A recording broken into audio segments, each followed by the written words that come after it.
So one of the very first things I discovered when I started working in the Akashic Records is that words alone, they just don't do it. They can be very limiting when it comes to describing everything that I'm experiencing when I'm in the records. So I decided to, since words are not enough, I created an audio-visual program and a presentation for tonight to help explain my current understanding and experience of the records. So in words and pictures, here we go. My name is Juliette Loyer. That's my current legal name in this lifetime. My soul has had other names in other lifetimes, but it's the vibration of the name Juliette Loyer. That's my current energy signature. It's what allows me to access the Akashic Records of me in this lifetime. So the vibration of my name is the energetic key, if you will, that allows me to unlock the door to my Akashic Records, which allow me to not only view my soul's path in this lifetime, but in all of my soul's incarnations. And that is really important to me, because as Eugene Kleiner once put it so very well, it's difficult to see the picture when you're inside the frame. But with the help of the Akashic Records, I'm able to step outside the frame to glimpse some breathtakingly expansive views of my soul and its journey. To illustrate, I'm going to share a story with you about something that happened to me while I was preparing for this evening. Although I've spoken here at the TS 3 times about feng shui before, and I gave Akashic Record readings for 3 years here at the Quest Bookshop, I have to tell you that I was feeling some pretty serious anxiety about giving this talk tonight. I mean, I love the Akashic Records so much. How could I ever do them justice? How could I encapsulate in 1 hour what the records are and what they mean to me, and how much I've learned and healed and grown by working in the records for nearly 20 years? So, as I was sitting at my desk one Sunday afternoon, all ready to start typing my notes, but I couldn't get past myself. I couldn't move outside of my troubled frame of mind to see how and where to begin. So in that moment, I decided to do what made the most sense to me. I decided to open my Akashic Records and ask for some clarity and guidance. I knew that I needed to see beyond my own blind spot so that I could see what was behind all those feelings. I needed to ask my masters, teachers, and loved ones about the root cause of my paralyzing fear. So I opened the Akashic Records of me, of the soul currently known as Juliette Loyer. And while I was opening my records, I felt this tightness in my spinal column that intensified behind my heart and just radiated out, extended to my shoulders. And before I could even say the records are now open, I burst into a torrent of tears. I mean, whoa, okay, so that was not what I expected. What I expected was some gentle encouragement and guidance from my Akashic masters, teachers, and loved ones. But instead, what I got were such strong physical and emotional reactions that they caused me to just round my back and hunch my shoulders, just as a way to relax my spine, but partly as a way to protect my heart, which suddenly felt heavy and tender and bruised, as if someone had kicked me in the chest. So where did that come from? I asked out loud. My masters, teachers, and loved ones who love me so much, and who know the deepest parts of my heart and soul. They encircled me in an energetic group hug. And then they said, we'd like to help you clear something up and out before you get started on your notes. You ask to know the root cause of the fear that you're feeling in regard to speaking at this place that you love and where you always feel so welcome. So let's take a few steps back so you can get a bigger picture. Then once you get the karmic backstory, you'll be able to move forward again. And you'll be able to sing your song more easily. Excuse me, sing my song? You want me to sing? You're kidding, right? I mean, I haven't sung in years. There is no way I'll be singing that night, thank you very much. I would be totally mortified. Interesting choice of words, said my masters, teachers, and loved ones. not once to waste any time, since time is merely a human construct that doesn't exist in the Akashic records. My masters, teachers, and loved ones took me back in consciousness to the point of my soul's inception, to that very instant when my soul individuated from the oneness to experience itself as God. Oh my God! I was so happy. I was so grateful. No words could describe the elation that my soul felt in that instant. So I turned to my Creator and I asked, how can I ever thank you? Sing your song, my Creator replied. In every lifetime, in whatever ways you choose, sing the song of your creation. Be true to your own divine nature and express it. Express us as fully and as deeply as you can. Experience yourself as the God that you are and see yourself in all other beings. And despite what this world may present to you as real, see beyond the illusion, beyond the separation, and remember that you are one with all that is. And share that knowing with everyone you meet. Breathe it, think it, write it, teach it, dance it, sing it. Make it your soul's work until you decide to make your way back home. Make each lifetime a testament and a song that expresses your soul's divine origin and reminds other souls of theirs. Okay, I was beginning to see the picture. From the very moment of its inception, my soul had its plan. Sing the song of my creation and express my divine self in whatever ways I choose. Great, I thought. I've got it. So why is the idea of singing my song causing me so much pain in this moment? Before I could even finish my question, my masters, teachers, and loved ones began showing me a number of lifetimes in which I sang my song. Some were magnificent incarnations during which I achieved my purpose with singular success. But in others, I lost my way, and my soul forgot its deepest purpose. In still other incarnations, I was prevented from singing my song, which sometimes cost me that human life. I'd been stoned and imprisoned for singing my Creator's praises. I'd been burned alive and had my feet cut off for spreading my then heretical belief that not only are all beings equal in the eyes of our Creator, glorious and divine by birthright, we are all aspects of the Creator ourselves. So it was those lifetimes, those failures and disappointments, those deaths, those were the things that had entered my awareness when I opened my Akashic records and asked about my fear. My masters, teachers, and loved ones had answered my seemingly simple question about my current feelings by showing me how and why they began. But then the energy shifted, and they brought me back to the present. They changed the picture entirely. And they said, it's time now, Juliet. Do you see? All that karmic pain is what you can heal now. The timing and the means are perfect. When you were invited to speak to this lovely group of open-minded seekers, you were being invited to heal lifetimes of wounding and fear. And by accepting the invitation and showing up, you now have the opportunity to release the past and heal this karma and fearlessly sing your song. So relax.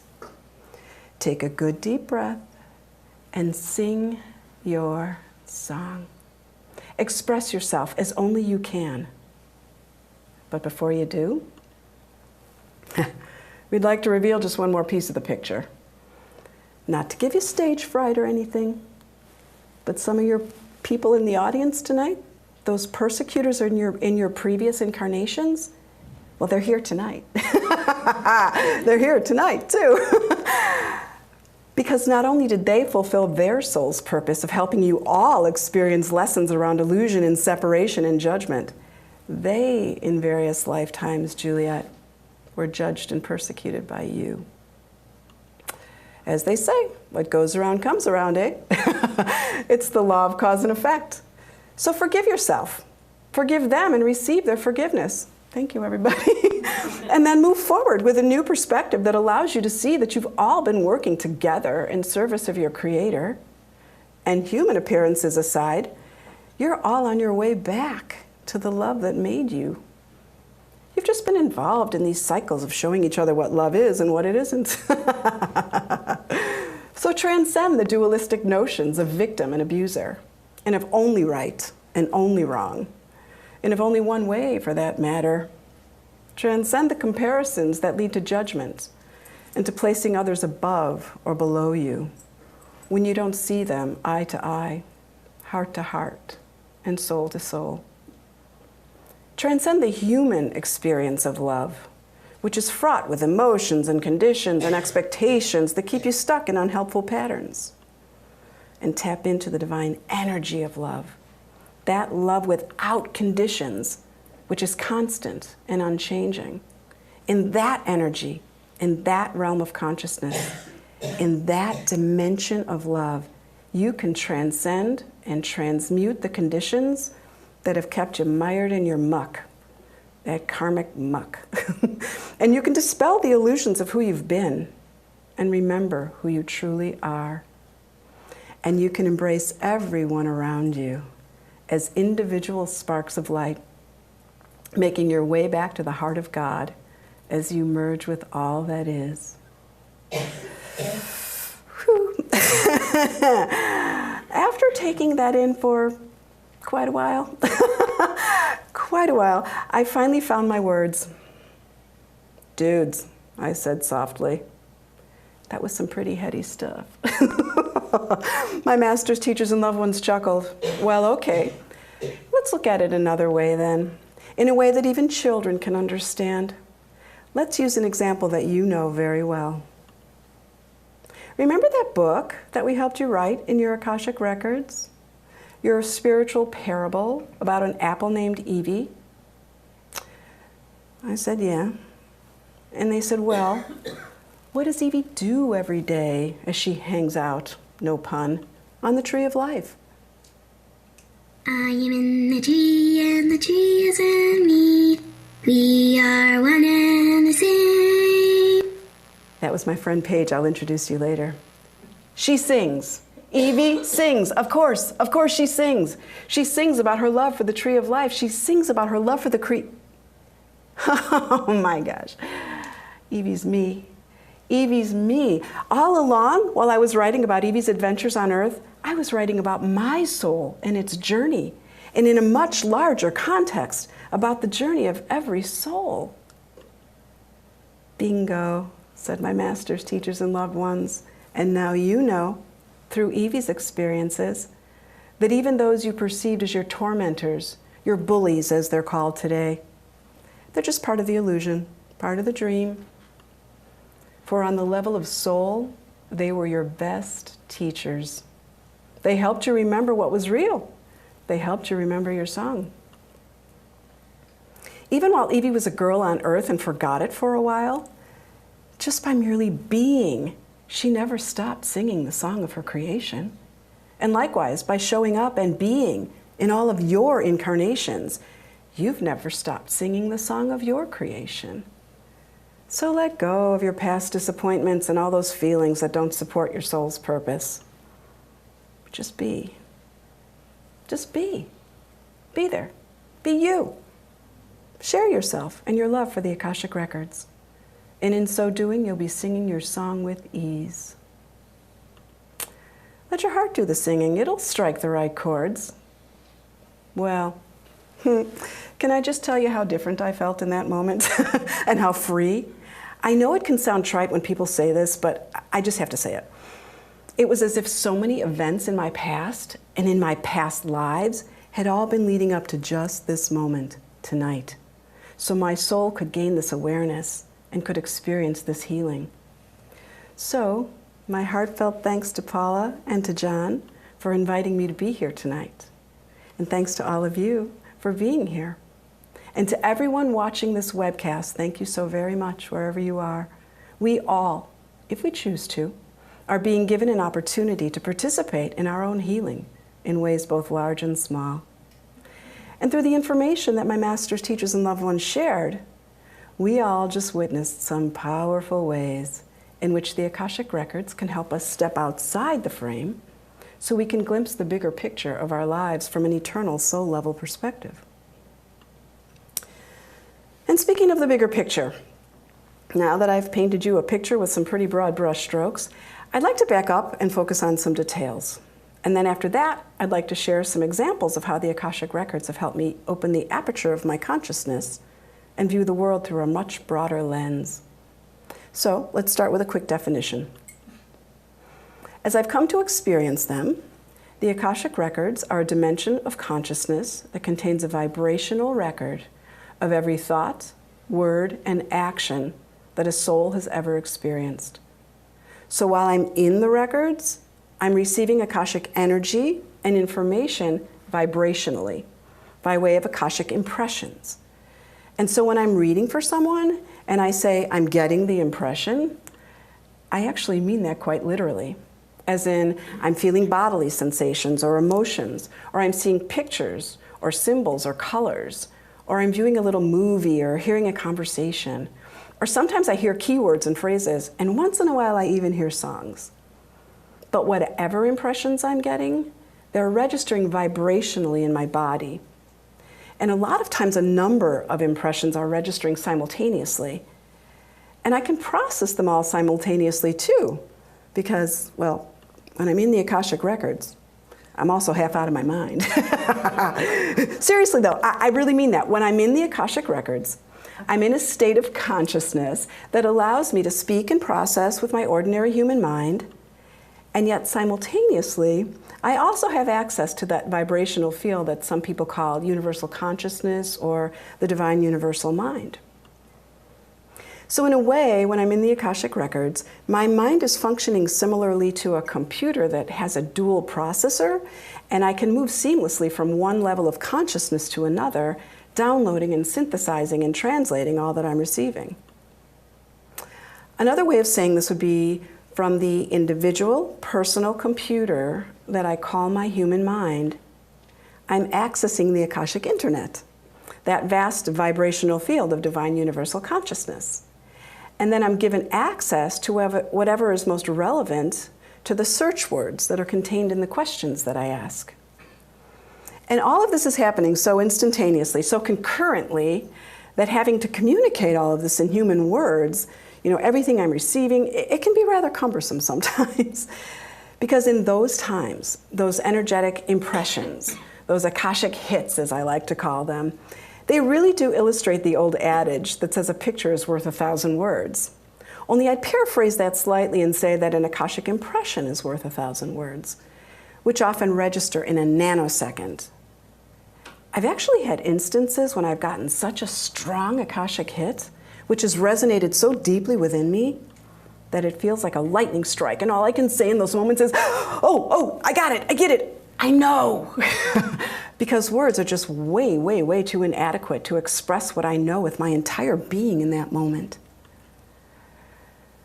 Some people envision the Akashic Records as a big library or a hall filled with record books, and I completely understand that idea, especially since we say that we read the Akashic Records, and also since some religions claim that your name is written in the Book of Life or the Book of God's Remembrance. So I don't disagree with the library analogy at all. It's just that, well, in the same way that physical books and libraries are expanding in form to include ebooks and the internet, and also especially because with the help of the internet, I can literally transcend space and time zones to work with students around the globe simultaneously, I've come to think of the Akashic Records as the e-book of life, with E also standing for etheric. Oh, the word Akasha, by the way, is a Sanskrit word that means etheric, or luminous sky. So rather than a book or a library, my personal picture of the records resembles something more like this. But even this picture of a luminous sky is limited by my human mind. So I don't get caught up in any kind of mental construct that would cause me to create like a one-size-fits-all definition or picture, especially because what I've come to learn is that just as the universe is constantly expanding and evolving, so are the Akashic Records. And so are my understanding and my experience of the Akashic Records. So the more I work with their light and their energy, the more expanded my understanding and my perspective become. So for me, personally, the best way to expedite my understanding of the Akashic Records comes down to a few key things. Practice, getting out of my own way, staying open to the flow of both the energy and the information that I'm receiving, and then trusting in not only the process itself, but in the fact that whatever I'm receiving, in whatever ways I'm receiving it, are perfect in that moment. Okay, so if I can use just an entirely different metaphor for a second. My husband and I have a samadhi flotation tank in our basement. Some people call this a sensory deprivation tank because when you're lying in total blackness, deprived of sight and sound, and being buoyed up by 800 pounds of Epsom salt, it's a feeling of complete surrender, totally letting go. But in the letting go of the physical senses and feelings comes the ability to experience all kinds of things on other levels of consciousness. Just one example. After a really long float in our tank one day, our cousin Jay, who was in there for about 2.5 hours, he came out and he said, "I just watched myself somersault through space." And then he also kept seeing his hand in front of his face. But the odd thing was that his hands had never left his side the entire time he was in the tank.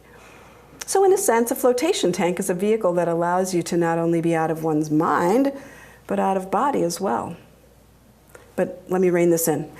The whole point in making this comparison is that when I open my Akashic Records and I get myself out of the way and I trust in the process so completely that I know I'm going to receive whatever I'm seeking and even more, that's when my mind gets blown open wide. And I can access those glimpses of my eternal soul across all space and time, from time immemorial. Time out of mind, I think, is what they call it. And to me, those 4 words just pretty much say it all. But you know, getting to that point really does take practice. And boy, oh boy, do I happily practice. Not only have I been doing Akashic readings for myself and others for nearly 20 years, including those 3 years here at the Quest Bookshop, I also work in my records to write books for children and adults. I've done maybe 60 children's books now.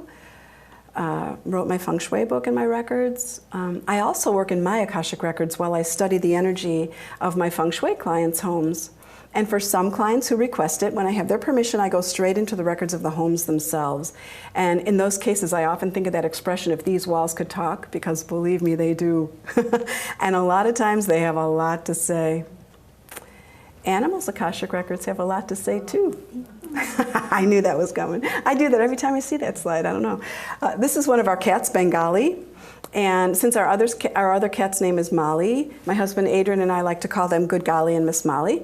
Well, so soon after we adopted Bengali, or Good Golly, I went into his Akashic Records to find out why in my dreams, 4 months before we adopted him, he was coming to me in my dreams going, "Mom, I'm ready, come and get me, it's time, it's time." And when I first saw him at the adoption place, it was like, "Oh, that's the cat in my dreams." And he had to come home with us, and so he did. And boy, he's a good golly. I also read the Akashic Records of places. For example, I've gone into the records of Banff National Park to find out why Adrian and I love it so much there, that we've been there a dozen times. And seriously, when we land in Calgary and we drive to Banff, as we get closer and closer to Banff, we just start crying and we don't know why.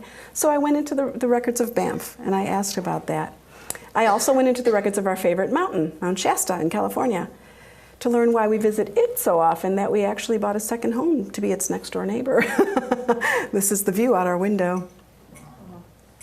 And last but most definitely not least, as I mentioned earlier, with the help of modern technology, I practice and I work in the Akashic Records with my clients and students who live all over the world. It's amazing. This work, it's truly amazing, and it never stops being amazing, which is why I'm so grateful to be here tonight to speak with you about the Akashic Records. So thanks again for the invitation to be here with you tonight. It did my soul lifetimes of good. It truly did. And I hope that my song struck some harmonious chords that will help you sing your songs too. Before I go and take questions, I want to finish the evening by sharing just a few of what I call my favorite Akashisms. They're those amazing, like lightning strikes of energy and information that have shifted my conscious awareness in instant and irreversible ways. Seriously, once I get an Akashism from my records, It's like I never look at life the same way again. And so I thought I would share a couple of those with you. This is a good one. When you focus on what matters to you most, it becomes the matter that surrounds you. A little story about why they told me this one. I teach Feng Shui. I'm a Feng Shui practitioner, and I teach Feng Shui. And I had a class coming. I had 6 students coming, and they could not have been more different from one another. I mean, ages, interests, you name it. Everything about them was different. And I know, because I've been told in my records, that everybody who comes together for any class, for an evening like this evening, there's one thing that brings them together, and it's like a common core issue, if you want to call it that. And I'm thinking before they get to my house, okay, I don't know what the core issue is here. These people couldn't be more different. And so I opened my Akashic records before they got there, and I said, can you tell me what the core issue is, please? And they said, they've all asked themselves the same question: what's the matter here? And when they ask themselves what's the matter with their lives or with their homes, they all change their minds about what matters to them most. And so they're all here. They've sought out you to be their teacher at this time to help them change and stop asking what's the matter in a way that there's something wrong, but to help them make their outer environments match their inner environments. So the shift that had occurred already in their minds about what matters, they wanted help getting their outer environment to match up with their new intentions. So when we focus on what matters to us most, it truly does become the physical matter that surrounds us. Hopefully it's the matter that supports us. And if not, we have the ability to change it. So this is my favorite all-time enduring Akashism from my masters, teachers, and loved ones. But there are more. This one I love. In any 50-50 partnership, you can only ever give 100% of your 50%. In other words, you're only one part of the partnership, only 50% of the equation. It takes 2 equal parts to form a partnership. And when you give wholeheartedly to that partnership, you give your part, your partner gives his part or her part, then you formed a partnership. And that ship can sail very smoothly. This came to me, but it also comes up in other people's readings as well. Because the first time I was kind of lamenting something, and I was like, I give 150%. And they said, well, that's right there is your problem. You got the equation wrong. You can't give 150%. It's impossible. It's energetically impossible. It's impossible. If you're part of a partnership, that means 2 people, you can only give 100% of your 50%. So this is another one of my new favorites. And I get, it's like once these things come through, I get examples or I hear of examples constantly after that. And it's like, yeah, okay, you guys, I get it. So if you don't speak the truth, there will be no way for others to respond in truth. This came, I was asking about something, and they said, well, what would you like to happen? And I said, well, I want this. This is my intention. This is what I would like to happen. And they said, so what are you doing to make it happen? Or what are you saying to make it happen? And I was like, I'm too afraid to say, and I just gave this answer. And they said, you know what? If you don't speak your truth, there is no way for others, or for the universe for that matter, to respond in truth. They respond to, and it's just like this mixed messages. It's ambiguous, it's mixed messages, and there's no way for it to actually, it to happen. So in all of your dealings with everyone, and especially with intention setting, speak your truth. Speak the truth of what you want. And then line yourself up, actions, words, thoughts, everything else, with that intention. But sometimes the hardest thing, at least for me anyway, is to speak the truth to myself. My fears make me just not even want to go there, not even want to admit it. But my deepest desires, what my heart is telling me, if I can start speaking that, and I have, amazing things happen. It's unbelievable. But that's where it's got to start. Because, to not speak the truth, nobody can respond to you, to your truth or in truth. When you say no to one thing, you say yes to something else.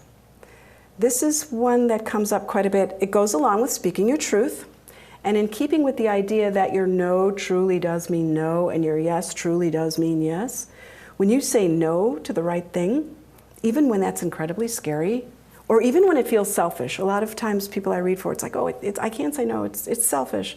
Well, no, not really. Because when you say no to the right things, just watch how the universe lines up all those yeses. So really what's happening is when no is the best answer, it's never the final answer, because on the other side of no, yes is waiting. And often lots of yeses are waiting. So I learned this one, talk about adopting Bengali and Mali. I was supposed to be taking a Reiki class. I was signed up to take my level 2 Reiki attunement, or level 3, I'm sorry. I had been signed up for weeks. I was ready to go. It was tomorrow. I was here. I was giving readings at the Quest Bookshop. And I kept getting this nudge, like, don't go to Reiki tomorrow. Don't. And but I committed, but I love my teacher, but I don't want to disappoint anybody, but. And finally they said, if you say no to the Reiki class, we promise you there'll be some amazing yeses afterwards. Okay, so I wrote to my teacher and I was like, I hope you understand me, because I don't quite understand why I'm doing this, but I'm canceling. I'm not going to take the class this weekend. I'm going to follow my guidance and I'm going to trust. And thank you, and I'll sign up for the next round. And she was like, oh, no problem. I get how that goes, blah, blah, blah. And so I got home that night and I was missing. We had a cat, Jane, who had passed away, and I was missing Jane something terrible. So I got into bed, and Adrian, I started to cry. I mean, uncontrollably cry, because I missed my cat. And Adrian said, well, what are you doing tomorrow? I said, well, I was supposed to go to Reiki, but now I'm not. And he said, well, that's because we're going to go get a new cat. And I said, oh, okay. And he said, we'll wake up, we'll get dressed, we'll go get a new cat. We're going to adopt a new cat. So I had a picture of what I wanted our new cat to be, because I had talked to Jane before she passed through her Akashic records. And I got a picture of what she was going to look like, and I didn't know where to find her. But I said, well, how will I know? How will I know where to find you? And she said, be watching for this. And she showed me a picture of what she was going to look like. And it's going to be about 4 months from now. So be watching. And then I started having those dreams about Bengali. Mom, oh. Come on, come and get me, I'm ready. And, but the cat that Jane showed me did not look like Bengali. So I'm about to fall asleep. It's, I don't know, 11:30, 12, which is early for me. And my girlfriend calls, and she usually goes to bed at 8 o'clock. And I'm like, what are you doing? How come we're on the phone right now? Why are you not sleeping? She said, you're going to get a cat tomorrow? I was like, yeah. How did you know? She said, I don't know. I just got it in my head. She said, get on this website. This is Red Door, the shelter in the city. Get on Red Door. Let's look for your cat. I was like, Amy, go to bed. She said, no, we're going to do this. So we got on, and I sent her a picture that I had found on the internet of what our next cat was going to look like. And it was Molly. It was a chocolate tortie, black and brown kind of mottled tortie. And she said, there, look, here it is. And her name, it was Adele, right? Her name was Adele on the website. She goes, go get Adele tomorrow. I said, okay. So I emailed Red Door, whatever time it was at that point, I don't know, 1 o'clock in the morning. And I said, if you still have Adele, please hold her. We're coming. We're coming from Downers Grove. It's going to be a drive. We are coming. We will be there. And he wrote back and he said, yeah, she's been here for like 1.5 years. Nobody wants her. I said, oh my God, that's our cat. So we went to Red Door, got Adele. I went to pet her. She did that on my hand. I was like, everybody, is this supposed to be my cat? Are you really sure about this? Because she didn't seem to like me all that much. And the guy who was introducing us said she's very skittish. Her family, they moved and they left her on the street. And so she doesn't feel safe ever.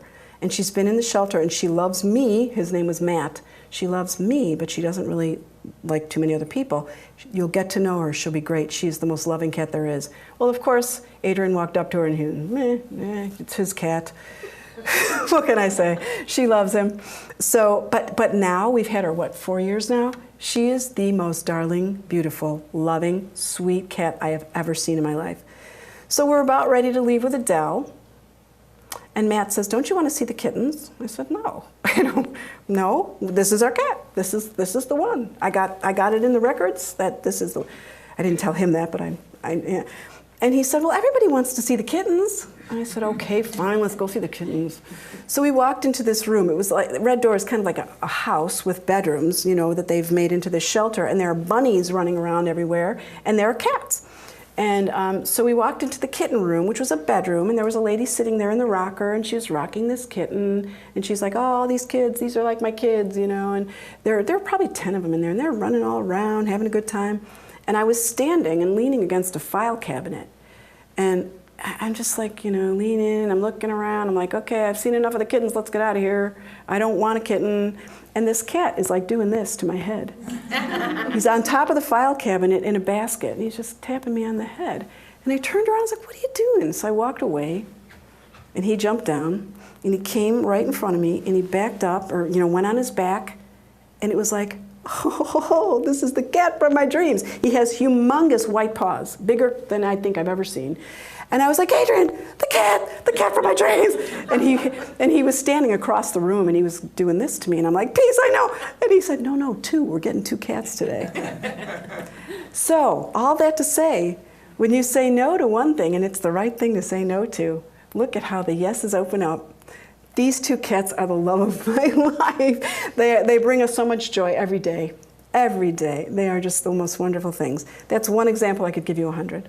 But anyway, that's my favorite Akashism, my story about that Akashism. Speaking of the universe lining things up, once you know what matters to you most, and you speak your intentions clearly and truthfully, and you align your intentions with your actions and your thoughts and your words, things either keep falling in line with your intentions or they fall apart. And that's a good thing, because they don't serve your soul's highest purpose. They don't serve your intentions. So what falls away, for example, okay, I was going to do this talk, and it was going to be an audio visual with soundtrack, music, my voice, oh! So all I had to do was stand on the side and watch it go, right? And this kid, boy, young man, I said, will you do this with me? He said, absolutely, I'm there for you. I got it, I know this. I went to college for this, we're going to do this together. So I was like, okay, great, this is going to be fabulous. So a week and a half before tonight, he bailed. And I thought, okay, before I have a conniption fit and start crying and screaming and pounding on the ground like a little 2-year-old, I'm going to ask, what's going on here? And I was told, you need to add the personal touch. You need to do this with your voice. You're going to be singing, right? You're going to be singing your song of your creation and your creator. You got to own the creation. You got to do this. Just talk like you talk from your heart. So I was like, okay, got it. And I didn't throw a fit. I was over it, like 2 hours. And it's, you know what? What fell away needed to fall away so that this could fall in line. This Akashism first came to me when I was asking in my records about my very difficult relationship with my deceased stepfather. We're all souls just playing our roles. To sum it up, this is what my master's teachers and loved ones told me about that relationship. In his soul role, my stepfather played his human role to the hilt. And believe me, if there's an Academy Awards ceremony in heaven, my stepfather, bless his soul, won hands down for his role of the antagonist in my life. But you know, now that I know that we're all souls just playing our roles, and I know what he was meant to teach me and help me experience in this life, I'm very grateful. I'm very grateful because now I have a really good sense, much better than I ever did, of who I am, but also who I'm not. Because he tried to tell me I was a lot of things that I know I am not. And so it was his antagonism that made me stand up for myself and say, no, you got it wrong. This is who I am. And I'm going to live this way and show this with the rest of my life. So now, really, I can bless his soul. I really do understand that I was able to, and in the moment that my master's teachers and loved ones said that to me, I was able to let go of so much resentment, so much hurt. I mean, he was deceased, and so I couldn't, talk to him, but I could talk to him in my Akashic records as this expanded soul. And we had a conversation, and I was like, I get it. I so thank you. I so thank you, because I'd be a different person today were it not for you. So, great acting. And I do thank his soul. This is the most recent Akashism I was given. Deciding to show up is the first step. Deciding how to show up is the next one. I've been experiencing this one. I got it like, a week and a half ago or 2. I have been experiencing this particular Akashism in so many ways and in so many contexts. It's crazy. And, you know, the idea of how to show up, it can have different meanings, and I've been experiencing that as well. For example, you know, as depicted here, this meaning is to show up awake and aware and to be present and open and ready to welcome whatever opportunities exist for learning, healing, growth. So that's one definition of how to show up. Another meaning for how to show up, though, is to be the whole you and nothing but you. I love this picture. When I found it, I had to use it. In other words, what it means is, you know, show up as your authentic self, your empowered self. Walk your walk, walk your talk, speak your truth, you know, be you as beautifully as you can, because that's why we're here, to sing our song, to be ourselves, and to really be our authentic selves. And I'll just tell you, when I first found this image, I so wanted that to be a lamb instead of a goat, because I wanted to spell U-E-W-E. But then I realized, you know, in terms of showing up, it flies in the face of being Y-O-U. So I'm glad I did this instead. Hello to y'all. I just had a question in regards with when you're entering the Hall of Records there. Does it happen as flashes at times for you, or is it more a continuing drawn out things? Because that's what's been happened with me, and then there's like instantaneous download on whatever subject matter. You just all of a sudden know everything about it. Yeah, your experience is perfect right now. I can say that when I'm doing readings, if I'm reading for somebody else, I will get the information in whatever way is best for that person to receive it. So if the person is very visual, I'll get pictures and I'll say, oh, I'm seeing this. I'm saying, oh, yeah, you know. But I'm like a big mouth. I talk a lot. I write a lot. And so when I'm in my own records talking to my masters, teachers, and loved ones, it's like one big, long conversation. And sometimes, truly, so much comes so fast that if I had to spit it all out in words, it would be very difficult. It's just one of those, you know, like you said, like a download. And I just feel it and I know it, and I don't have to say another word. But it varies. Like when I first started working in the records, it was very different. The way the energy and information came was very different from what it is like now. But every time I do a reading, it's different based on who's in front of me or what the subject is, what the questions are. So I would say that whatever you're getting now is absolutely perfect for you. Yeah, because it manifests in different shapes, whether it be a hallway or, you know, a tube or whatever. It'll change. Yeah. It's very And possible I just it'll go change. with it. Yeah, absolutely. That's the best thing to do. Yeah. Float. Thank you. Yeah. Thank you. I have one question through the internet. How do we get from being psychically deaf, dumb, and blind to having masters, teachers, loved ones, and access the Akashic records? Well, I don't necessarily think that everybody is deaf, dumb, and blind psychically. I do think, though, some people have deliberately kind of shut down their gifts. And this is where the records help, because the records will tell you, you had this experience. In this lifetime, as a child, you were told, oh, stop seeing those people, they're not, you know, whatever. And so some people close it down. Or in another lifetime, there was some sort of persecution, and that caused the person to say, you know what, if this is how it's going to be, I don't want this. But the records, it's pretty much guaranteed. You know, when I've taught many classes, no one has ever not accessed the records. So I guess the best way to say it is, it's not contingent upon your psychic abilities. Working in the records, like I used to be like, I want to be psychic, all my friends are psychic. I didn't feel that I had that kind of ability, and it's not contingent upon your psychic abilities. It's contingent upon your willingness and your openness and your trust. And I got really good at being willing, open, and trusting because I'm not psychic, you know. But to say, you know, now that I've said that, working in the records for all these years, it boosts my intuition, and it supports my intuition. Sometimes I'll get, you know, an intuitive hit rather than a Akashic hit, and I'll go into my records and say, okay, I got this intuitive hit. Can you confirm this? Can you give me a bigger picture for why I can't stand that person, or I'm in love with that person and I've never seen him before? You know, so I hope that answered it. First of all, psychic ability really is separate, different from working in the records. And sometimes the answer is in the records about why we are kind of closed down to our gifts in this lifetime. So I would encourage that person to try it. Good. Could you mentioned intuitive and contrasted it to Akashic record reading? Could you just explain a little more the difference between this? Because many of us do say you have an intuitive feeling about something. I think to an extent we all have intuitive abilities. And it's us tapping into ourselves and that sort of divine spark within ourselves. And we're getting information and it's in the moment. You know, am I completely drawn to that person or repelled by that person or, oh, turn left, turn right. You know, it's in the moment. It's very here and now in this lifetime.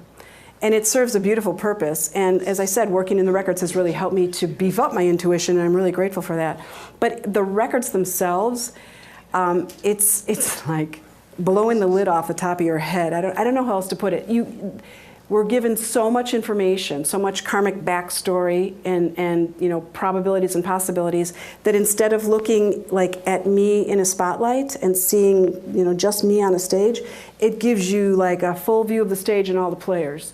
And so the Akashic Records support the intuition in very beautiful ways by giving all kinds of information that we couldn't get from ourselves, because we're actually, like I said, going out of our minds and accessing the divine universal consciousness. And so we have access to a ton more information and energy than just this here and now moment. I mean, the answer can span lifetimes in the records. Very good. One more question through the internet. What was your first experience with the Akashic Records, and how did you react to it? My very good friend Amy, 1999. She took a class in how to read the records, and she called me and she said, I learned how to do this thing, and do you want a reading? And I had never really formally heard of the Akashic Records. However, I grew up surrounded by psychics and card readers, and my mom was into all that stuff, and she was reading Edgar Cayce books when I was like 10. And so I heard reading, I was like, reading, I'm all over it, reading, yeah. And I was like, yeah, open my records. I don't know what this is about, but let's do it. And she opened my records, and we were on the phone. She was far away from me. But when she opened my records, the feeling that I felt, it was like relief and, oh my God, somebody gets me, somebody sees me. I just burst into sobs. It was like, somebody gets me. And it felt like I was home, too, at the same time.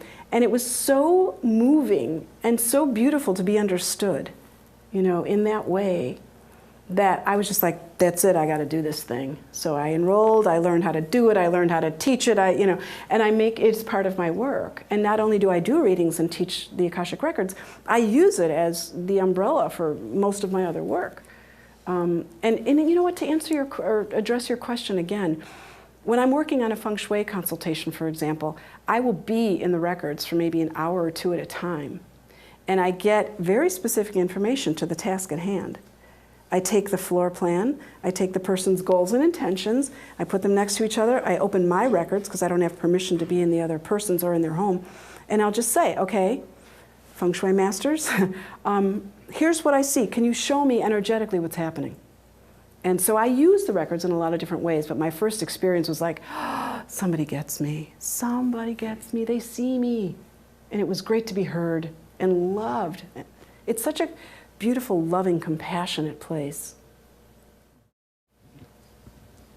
Is there some way to distinguish between the actual records you're reading and not your imagination gone wild? That's a great question, thank you. I could not make some of that stuff up if I tried.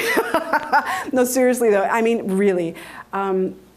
Sometimes I'll be reading for somebody, actually all the time, and I don't know what's going to come out of my mouth until it comes out. And sometimes I can see the words coming out, and I'm like, holy cow, what is that? And sometimes I'll use words that are not in my lexicon. I'm pretty vociferous, but some words are just not in my lexicon, and I'll be like throwing out all these words. I'm like, what does that mean? We got to look it up now. And so there are ways, times when I have no idea what's coming. But here's where the trust comes in. I have to get out of the way and go, I can't tell her that. Are you kidding? No, I can't do that. I just have to say, I'm going to open my mouth and I'm going to say what they're telling me, and it will make sense to this person, and I trust it. And so I don't question, is it me or is it them? I don't question. In the beginning, everybody does. Is this me or is this you? What's going on? But after a while, with practice, I don't even question that anymore. But that's a great question because everybody has it in the beginning. I did.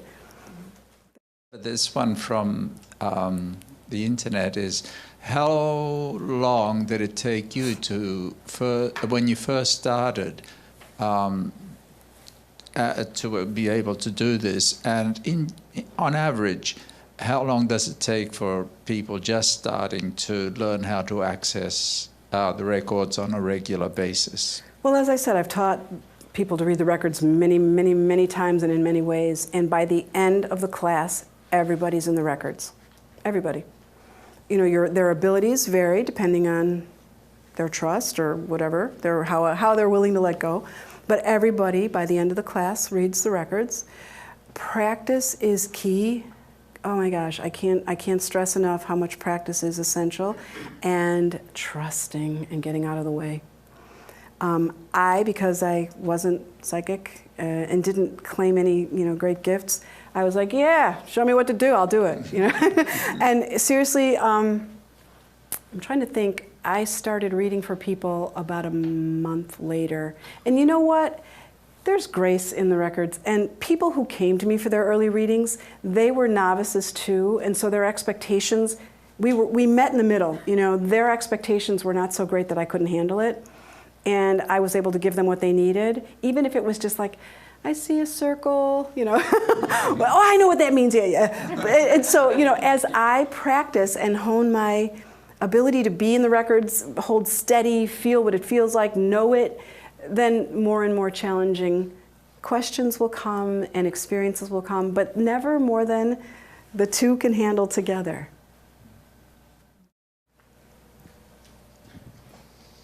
I'm wondering about the soul's growth through various lifetimes.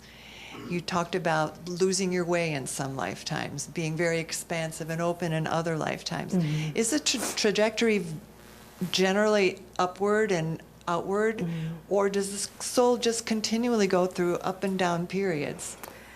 I'm sure that there are various ways to look at it and understand that. I don't think that maybe I shouldn't have said I lost my way. I should say I forgot.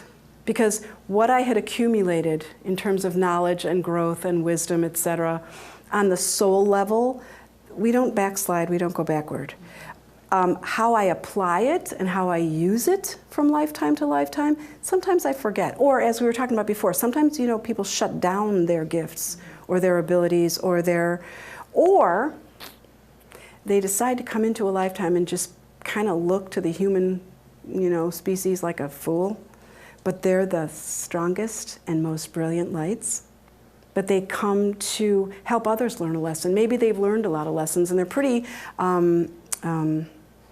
ascended. I don't know what's the other word. I can't think of the word, but they're pretty, ascended. But they come back and they have lifetimes where they look really foolish or, whatever. But they're not, because it takes a strong, brilliant, beautiful, loving soul to put himself or herself in that body to teach others. So I don't think that we go backward. Does that answer your question? Yeah, I've read writers who describe the Akasha record this way, and they would point out that there have been many universes. One universe comes and goes, another one, et cetera, and they describe the Akashic record as being a record of the evolution of all the universes, and that it guides the universe we're in its evolution. Have you ever experienced the Akashic record this way, or have a comment on that? I love that. I've never heard that, but as I said in my talk, when I showed that picture of the fractal, the universe and the records are constantly expanding and evolving. So that doesn't surprise me to hear that, and I would say I agree with it. But I've never had that question in the records or that experience. But I love it. I totally love it. Hi. Hi. Do you need to be with the person that you're reading, or can you do it by phone? 99.9% of my readings are by phone or Skype because a lot of my clients don't live in the States. I have one favorite client who lives in London. Hey, Dina. I don't know if she's awake right now, but we do Skype. Because there's no time and space in the records, there's no need to be in front of each other. And a lot of times, what I've discovered with people who choose and prefer to have phone readings, first of all, they're convenient, but there's a little bit of an anonymity that's, they don't see me, I don't see them, and it makes them braver. It makes them ask not better, but braver questions. So no, I don't have to be present. Doing my readings here at Quest was an interesting experience for me, and I'm glad I did it, because until that point, very few of my readings were in person. But there's no difference in the effectiveness of the reading, either way. That whole no time and space thing is awesome. Awesome! I teach classes. I've got somebody from India, somebody from, Virginia, and they're all, it's great. There was one question through the internet, which is maybe related to that one that was just answered, but it's got a slightly different meaning, maybe. Do you access the records just by being in the presence of the person, either physically or by phone? These are such awesome questions. Thank you. As people who have been reading about the records know, there are various methods of accessing. Edgar Cayce, for example, used to put himself into a sleep state, and he would, access the records, say a bunch of stuff he didn't remember when he would wake up, which is why they transcribed it all. I happen to use the pathway prayer process because it's kind of like the Esperanto. It's the prayer that works for me and allows me to work with my students, and we're all on the same page. But I also have a personal, private prayer that my master's teachers and loved ones gave me. I have a girlfriend who doesn't claim to be in the records, but she'll sit there and say, "What's your name?" And you tell her, and she takes a big, deep breath, and she just off and running. And I know she's in the records. I know she is. So there are various methods, myriad ways of accessing the records. I just use a particular method because when there's kind of like a lockstep process to it, I find that people can, they follow the process and they're in. As long as they don't get too much in their heads about it, then it works really well that way. And then when I teach advanced classes. I teach a beginning class, but then advanced classes. If we're all using the same method of access, then that's not a stumbling block. Then we can just use the method, get in there, and do our work. But there are lots of different ways. So if you don't speak the truth, there will be no way for others to respond in truth. So as we speak, are we at this point accessing our Akashic records? And the reason I ask is because what happens when you're dealing with skeptics or angry people, family, friends, if you're speaking the truth and then all of a sudden you don't have that 50-50 kind of. I love your question. It's not that I lie, it's just that I know which truths to reveal to whom. I grew up in a big fat Italian family. Most of them, including my mother, who's a dyed-in-the-wool Catholic. She's 94, born in Italy, says her rosary every day. I'm not going to walk into a room and go, "Hey, everybody, you hear about this Akashic record thing?" I don't do that. I don't do it because, number one, I want to honor the records. Number two, I don't want to cause strife. So I'll talk about the family and what kind of food are we preparing and, "Hey, yous," But I, it's kind of like casting your pearls before swine. I don't raise certain issues in the wrong environment because it doesn't honor me, it doesn't honor the other person, it doesn't honor the records, it doesn't honor, what I want to honor and keep sacred. So it's not that I don't tell the truth. I try as much as possible to always speak the truth. I just choose which truth goes with which environment.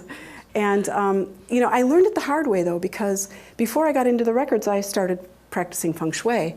And I took, such a beating from my family. What is that? They called it all kinds of dirty words. I mean, it was bad. And I was like, "But you guys," and I learned my lesson. And, if someone asks me, I am more than happy to discuss. but I don't just go pushing stuff on people, you know. I have a feng shui question as well. I'll be here next month. Really? Yeah, Feng shui? yeah, yeah. Cool. I have a niece that will not take anything from, like, say, if I say this is grandma's, or what do you think about, like people that, like, if you buy something at a resale shop? This or really is a something? feng shui question, isn't it? Is it? I think Yeah. so. Yeah. Thank you. I can answer it. I mean, some people have really negative associations with antiques and various things.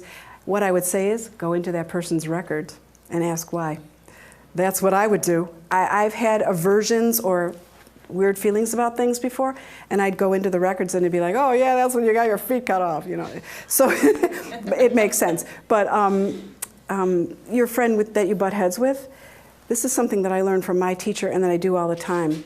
If you feel that somebody is annoying you or you're butting heads or whatever, rather than keep trying to get my own way or give my own advice or whatever, I'll go into my records and I'll say, what's here? What's here for us to learn? There's a mutual benefit and a mutual lesson. What is it? And what's my 100% of my 50%? And that's when I get my part, and then I'm not responsible for the other person, but I know what to do for me and for us as my 100% of my 50%. I have a friend who is says she gets her answers and information from spirit because she had a near-death experience, and so she has no need or desire to access the Akashic records, because when she needs to know something, all she has to do is ask spirit and the answer will come to her. So how does one deal with that? I say, great. That's what I said too. Go to your source, whatever your source of guidance is. That's perfect. It's great. Okay. Yeah. If and when she ever decides she wants a bigger picture or a different picture, the records provide that. But all of it works. I'm not one of those people who compartmentalizes. Like, here's the records and here's the this. It's all one big consciousness. It's all one big, body of light and vibration and consciousness. Universal. Yeah. So if that's where she goes for her guidance, hey, she's. I accept her. Yeah, well, I'm sure that it's helping her to raise her consciousness. Yeah, go for it. Not everybody resonates to the records. Those who do often have a memory of having worked in the records before, or they're drawn to it for a particular reason. Not everybody is. That's okay. We do what is personally relevant and useful.